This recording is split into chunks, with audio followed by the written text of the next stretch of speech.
না না, ভোটার লিস্টের কাজ চলবে, ভোটার লিস্টের কাজ সারা বছর ধরে চলে। যাদের বিরুদ্ধে এবং যাদের বিরুদ্ধে গড়মিলের অভিযোগ তুলে সাসপেন্ড করা হয়েছে তাদের বিরুদ্ধে এফআইআর কেন করবে না রাজ্য? না, কেন সাসপেন্ড করা হবে? প্রথম কথা হচ্ছে, নির্বাচন কমিশন যখন নির্বাচন ঘোষণা হয় তারপর থেকে তাদের, আমাদের যে রাজ্য প্রশাসন মানে যে রাজ্যে হয় বা যদি কেন্দ্রীয় নির্বাচন হয়, লোকসভা নির্বাচন, তাহলে সেই সময় দাঁড়িয়ে প্রশাসন তাদের হাতে চলে যায়।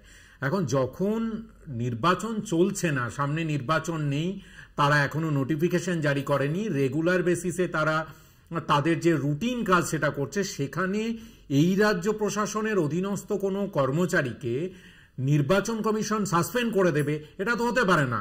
সংবিধানের যে যুক্তরাষ্ট্রীয় পরিকাঠামো, সেই পরিকাঠামো তো মানতে হবে। কেন্দ্রীয় সরকার, বিজেপি শাসিত কেন্দ্রীয় সরকার মনে করে যে তারা আসলে জমিদার, আসলে পুরো দেশটা হচ্ছে তাদের। এটা তো নয়। আমাদের দেশের স্ট্রাকচার যদি হয় তার বিরুদ্ধে ব্যবস্থা হবে না।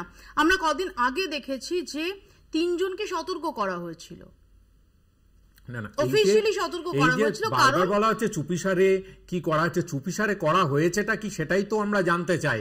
চুপিসারে এইগুলো করা হয়েছে বিহারে আমরা দেখেছি, বিহারে কুকুরের নামে বেরোচ্ছে, কখনো হচ্ছে ট্রাক্টরের নামে বেরোচ্ছে। এই তো নির্বাচন কমিশনের অবস্থা। নির্বাচন কমিশন, আমরা জানতে চাই নির্বাচন কমিশনার, মুখ্য নির্বাচন কমিশনার যখন নিযুক্ত করা হয় তার নিয়মটা কেন অমিত শাহ এবং নরেন্দ্র মোদী বদলে দিলেন? কেন এমন লোককে করা হলো যিনি তার সেক্রেটারি ছিলেন? কেন বিরোধী দলনেতা, তার সঙ্গে একজন জুডিশিয়াল ছিলেন, একজন শাসক দলের প্রধান হিসাবে প্রধানমন্ত্রী ছিলেন? সেখান থেকেই তো গন্ডগোলটা শুরু।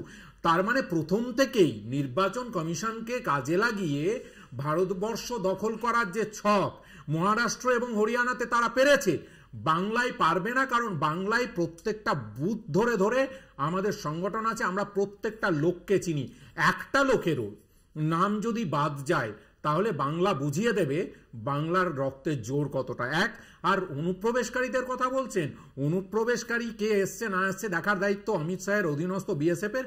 আমরা চাই না, ভারতবর্ষ ধর্মশালা নয়, এখানে কোনো অনুপ্রবেশকারী আসুক এবং তারপরে